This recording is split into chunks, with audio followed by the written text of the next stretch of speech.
Greetings, Remnant Church and online friends. Welcome to the Midweek Refuel, where we seek out the ancient wisdom simply because modern wisdom keeps confidently telling us things that don't seem to work. Modern wisdom seems to be very sure that rules are now oppressive, boundaries are now harmful, obedience is demeaning now, and judgment is cruelty. It assures us that freedom means removing limits, that identity must be self-defined, and that meaning must be constructed from within. It says all of this with a straight face, using very serious and weighty language, while producing a generation that, by all accounts, is anxious, offended, morally exhausted, and increasingly unsure what words like good and evil even mean anymore, if they mean anything. So tonight, instead of trusting modern wisdom, we're going to consult two sources it tends to dismiss: an old book and my cat. That may sound like a joke, but it isn't. In fact, it turns out that my cat understands something about reality that modern ideology seems to have quite forgotten. Anyone who has ever lived with a cat knows that there are rules. You may pet if, you may hold until, you may approach when invited. The rules are not written down anywhere. They are not explained by anyone. They are not negotiated, but they are definitely real. And here's the crucial part. The rule can be broken, as all rules can. And when they are broken, the relationship breaks. Not because the cat is cruel, but because the relationship is real. A cat does not live in a mechanical world. She does not respond to abstract systems or theories. She responds to persons, to intention, to tone, to timing, and most importantly, to respect.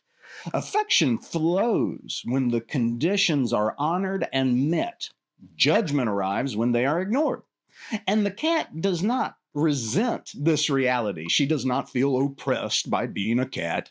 She does not demand to redefine herself. She does not accuse the furniture of violence or the house of tyranny. Her dignity comes from accepting reality as, and here's the important word, given. Her dignity comes from accepting reality as given, meaningful, and personal. And this actually showed itself in a very small, very funny way this week. At one point, my cat walked across my keyboard while I was writing and produced a string of absolute nonsense. What did you expect? She typed symbols, letters, marks that meant nothing at all. No pattern, no system, no intention on my part, just a creature being a creature. And what struck me wasn't just that it was funny, and it was why it was funny to me. It was funny because it was contingent. It didn't have to happen.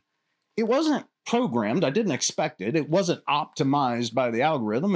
It wasn't an error in the machine. It was a free act in the world. A reminder that reality still interrupts our systems. That moment, silly as it was, captured something that modern wisdom constantly tries to explain away. The world is not a closed machine. The world is a place where things happen, where intention exists, where interruption is possible. In other words, it is enchanted. And that is not a small thing. That is ontology. That is a picture of how reality itself works. And it is exactly what G.K. Chesterton is getting at in chapter 4 of Orthodoxy, which he famously titled The Ethics of Elfland.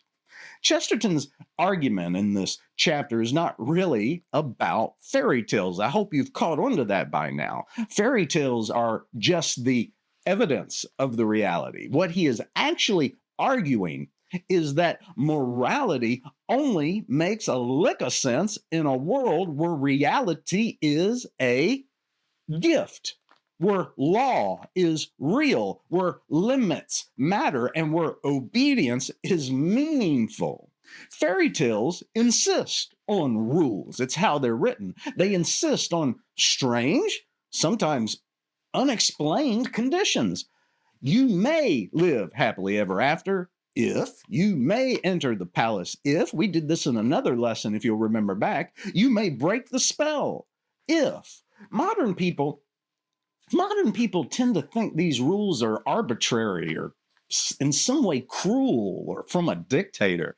But Chesterton says the exact opposite of that. The rules are what makes joy real and possible.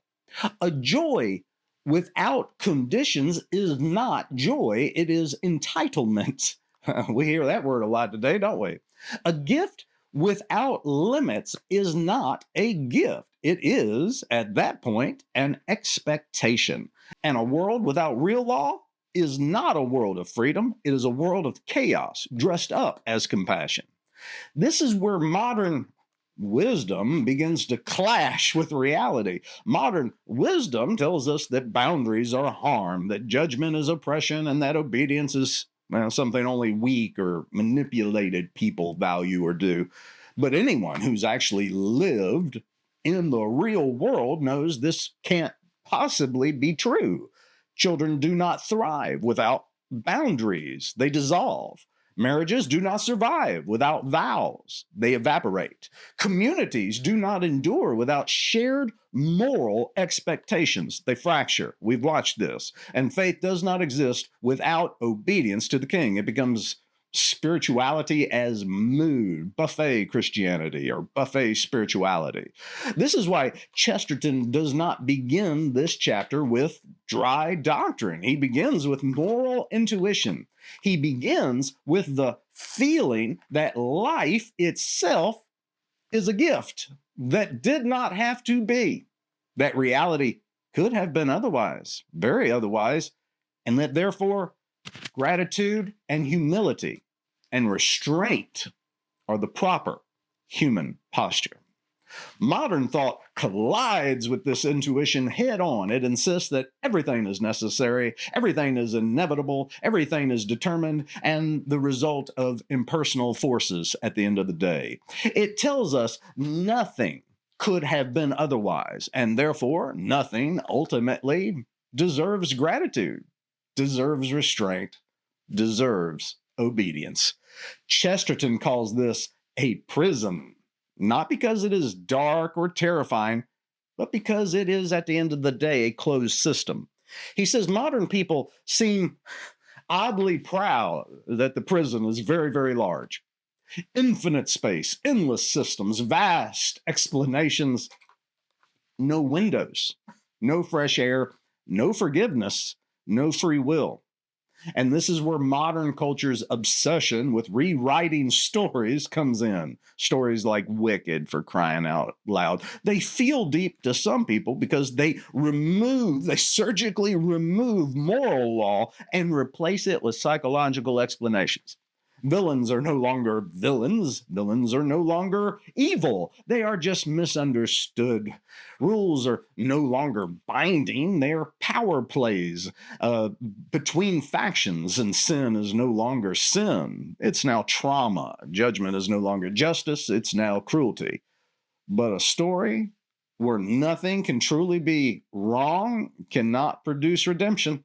A world without law cannot offer mercy, and a morality without obedience collapses into performance.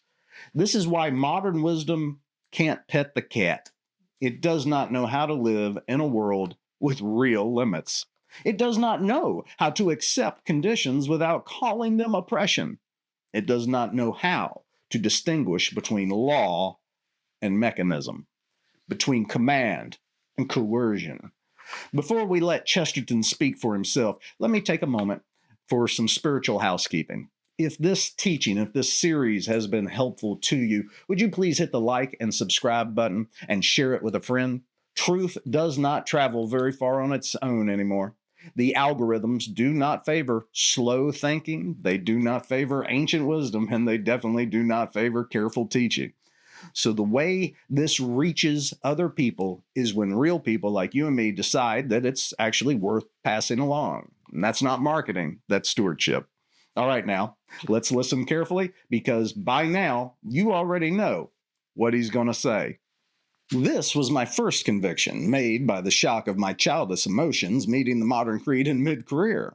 I had always vaguely felt facts to be miracles in the sense that they are wonderful. Now I began to think the miracles in the stricter sense that they were willful. I mean that they were, or might be, repeated exercises of some will. In short, I had always believed that the world involved magic. Now I thought that perhaps it involved a magician. And this pointed a profound emotion, always present and subconscious, that this world of ours has some purpose, and if there is a purpose, there is a person. I had always felt life first as a story, and if there is a story, there is a storyteller. But modern thought also hit my second human tradition. It went against the fairy feeling about strict limits and conditions. The one thing it loved to talk about was expansion and largeness. Herbert Spencer would have been greatly annoyed if anyone had called him an imperialist, and therefore it is highly regrettable that nobody did. But he was an imperialist of the lowest type. He popularized this contemptible notion that the size of the solar system ought to overawe the spiritual dogma of man. Why should a man surrender his dignity to the solar system any more than to a whale? If mere size proves that man is not the image of God, then a whale may be the image of God, a somewhat formless image, what one might call an impressionist portrait. It is quite futile to argue that man is small compared to the cosmos, for man was always small compared to the nearest tree. But Herbert Spencer, in his headlong imperialism, would insist that we had in some way been conquered and annexed by the astronomical universe. He spoke about men and their ideals exactly as the most insolent unionist talks about the Irish and their ideals. He turned mankind into a small nationality, and his evil influence can be seen even in the most spirited and honorable of later scientific authors, notably in the early romances of Mr. H.G. Wells. Many moralists have, in an exaggerated way, represented the earth as wicked, but Mr. Wells and his school made the heavens wicked. We should lift up our eyes to the stars, from whence would come our ruin. But the expansion of which I speak was much more evil than all of this. I have remarked that the materialist, like the madman, is in prison. In the prison of one thought. These people seem to think it singularly inspiring to keep on saying that the prison was very large. The size of the scientific universe gave one no novelty, no relief. The cosmos went on forever, but not in its wildest constellation could there be anything really interesting. Anything, for instance, such as forgiveness or free will. The grandeur or infinity of the secret of its cosmos added nothing to it.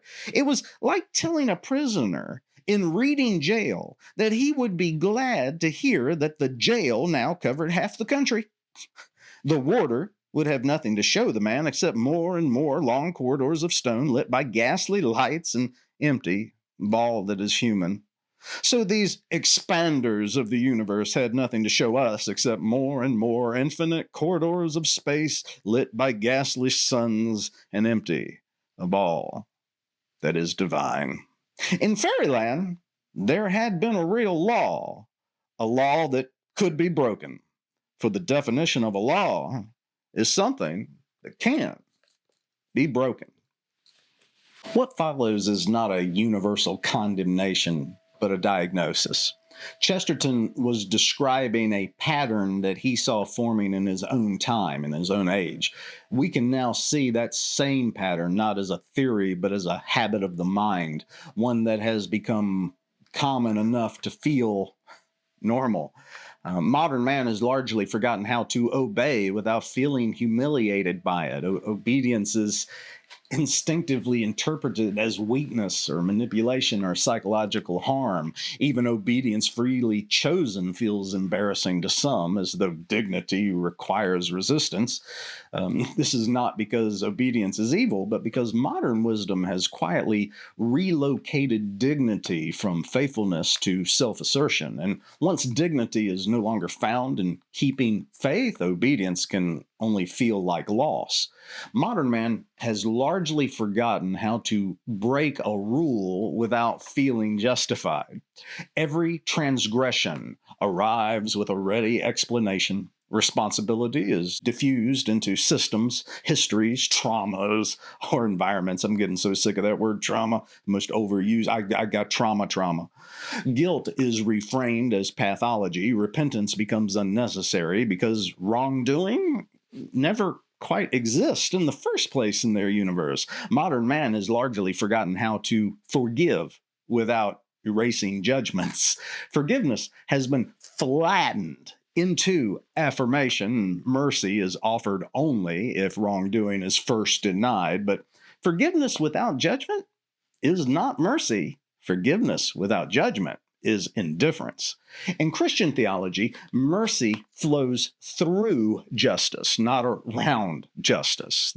The Father judges, the Son bears judgment, and therefore forgiveness means something real has been faced, not explained away. Even enchantment has become suspect. Modern man has largely forgotten how to be enchanted without apologizing for it. Wonder must be ironic now, and joy must be hedged now. Delight must be explained before it is even allowed. Anything received as a gift feels childish or dangerous. And modern man has largely forgotten how to live inside limits without calling them violence. Boundaries are now framed as harm, conditions are labeled cruelty, law is treated as oppression by default. The idea that rules might protect joy has become almost unintelligible anymore. This is why something as small and silly as a cat becomes instructive today. The cat does not negotiate reality. She does not resent conditions. She lives inside givenness without confusion.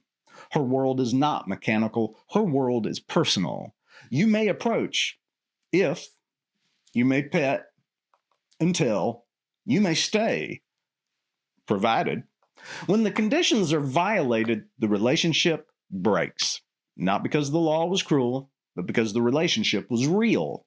Chesterton saw where this forgetfulness leads. A law that cannot be broken is not a law. That's called a machine. And people who live under machines do not become virtuous. They become well managed. They do not become free. They become very resentful. This is not progress. This is regression disguised as compassion. A world without real law cannot sustain goodness. A people who cannot obey cannot love. And a culture that forgets how to say if will eventually forget how to say thank you. Chesterton's sentence here is one of the most important sentences in the whole book. A law that cannot be broken is not a law. It is a mechanism.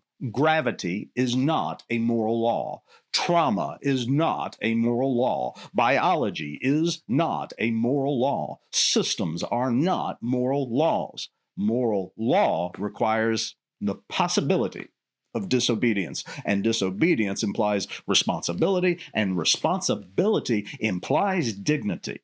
This is why determinism is not merely false, it is ethically corrosive. If nothing could have been otherwise, then guilt is meaningless, repentance is absurd, forgiveness is incoherent, and obedience is completely impossible. Modern systems love determinism because it makes people very manageable.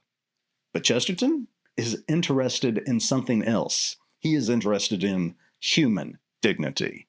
Obedience to a personal lawgiver is not humiliation. That is called relationship. The cat does not feel diminished by her rules. She feels secure in them. The child does not feel diminished by boundaries. He feels protected. And the Christian does not feel diminished by God's commands. He is made free by them. Modern wisdom thinks it is being compassionate by erasing the law. In reality, it is erasing the very conditions that make love, forgiveness, and goodness even possible. Fairyland knew this. Creation knew this. Eden knew this. And until modern wisdom learns how to pet the cat, to live inside limits, to honor conditions, to obey without resentment, it will continue to be very confident. It will continue to be very loud, and it will continue to be very wrong. That is why we seek out ancient wisdom, because it still knows how reality works. And sometimes, so does the cat.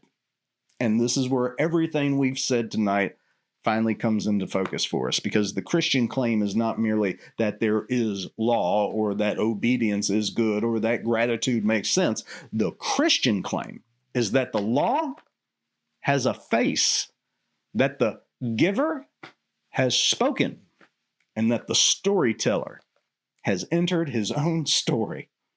The rules of Elfland were never arbitrary. They were always personal. The one who says, "You may live if," is the same one who says, "Follow me." The one who gives commands is the one who bears their cost. The one who judges is the one who also saves. This is why obedience is not humiliation for the Christian. It is allegiance. Christ does not abolish the law of fairyland. He fulfills it.